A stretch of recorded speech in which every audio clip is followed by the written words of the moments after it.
Avertissement, le milieu chaufferie est réservé aux professionnels formés car le milieu est potentiellement dangereux. Il y a un risque d'explosion, d'électrocution, d'intoxication mortelle au CO et de brûlures graves pour l'intervenant. Donc là on peut voir un disjoncteur moteur GE, donc General Electric. Donc là on peut voir qu'il a pris un petit coup de chaud. Donc ça arrive avec l'âge, des fois les disjoncteurs ils crament. Bon, en plus il faut savoir que c'est un tout petit, 0,4, 0,63 ampères. Donc voilà, donc moi je l'ai vu parce que je travaillais sur la réfection, on va dire, d'une partie électrique de mon installation solaire, et j'ai pu constater en le touchant qu'il était ultra chaud. Donc avec mon thermomètre, et il était à plus de 60 degrés. Donc en principe ce genre de choses on le voit lorsqu'on fait des thermographies, des armoires électriques.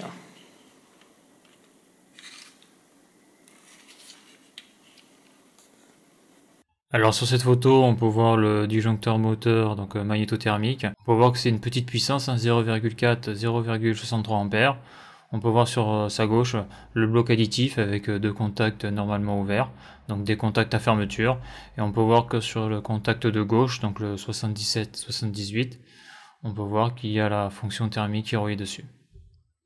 Donc ce qui veut dire que lorsque le thermique déclenche, ce contact là se ferme. On peut voir qu'en bas sur la façade, on peut voir qu'il y a une couleur jaune, donc il a commencé à, entre guillemets, à cramer, donc à chauffer fortement. Donc sur cette photo on peut voir ce qu'il y a décrit sur le côté du disjoncteur, et on peut voir que le côté est un peu jauni, et sur cette photo là on peut voir l'autre côté du disjoncteur, et on peut voir que le plastique a aussi jauni.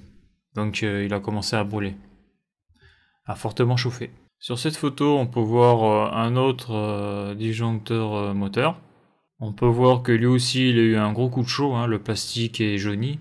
Sur cette photo, on peut voir l'emplacement des disjoncteurs moteurs dans l'armoire. On remarque que tous les disjoncteurs sont collés, il y en a quelques-uns, que ce sont tous des petites puissances, entre 0,63 et 1 ampère. Bon, il y a celui-là du milieu qui va jusqu'à 1,6 ampère. On remarque en dessous, il y a les petits contacteurs qui sont joints par une pièce sur le disjoncteur moteur, donc disjoncteur magnétothermique. Ça, c'est pour faire un gain de place. Mais bon, c'est pas un procédé super intéressant, car lorsqu'il faut intervenir dessus, c'est un peu la galère.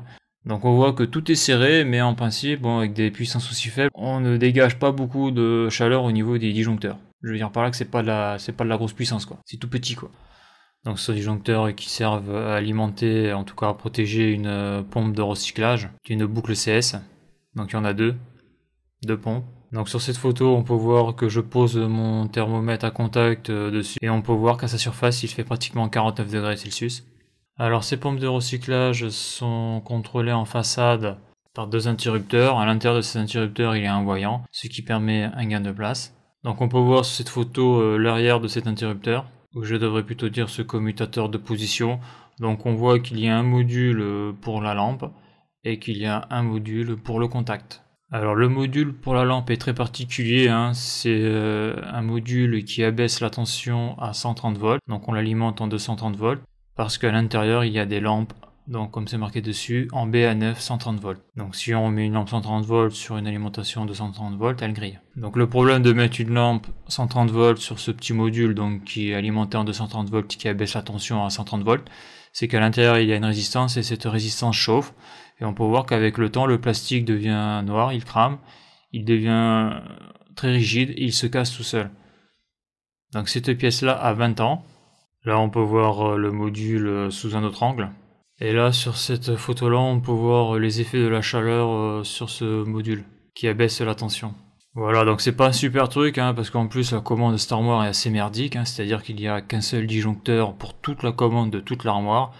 Ce qui veut dire que si on veut intervenir dessus, on est obligé quand même de couper l'alimentation électrique. En coupant l'alimentation électrique, donc de la commande, on coupe toute la commande de l'armoire de la chaufferie, donc toute la chaufferie. Donc c'est pas super, surtout si on a besoin d'une continuité de service, car il y a des chaufferies, donc en ce qui concerne celle-là, elle fait le chauffage, le CS, donc elle fait tout. Voilà, donc à mon avis, le système avec les résistances, c'est un système qu'il vaut mieux éviter, passer directement sur soit un transformateur et faire une commande en 24 volts, ou soit alors alimenter des voyants mais directement en 230 volts comme on le voit dans beaucoup de chaufferies. Donc voilà à quoi ressemble le bouton tournant que l'on met à l'intérieur de ce module. Donc c'est vrai que ce sont des commutateurs qui sont pratiques, le voyant est à l'intérieur, et c'est vrai que ça permet de faire un gain de place sur les armoires. En tout cas à l'époque, maintenant il y a les petits voyants à diode qui sont pas mal, les tout petits là. Alors voilà pour cette vidéo et à bientôt pour une prochaine vidéo.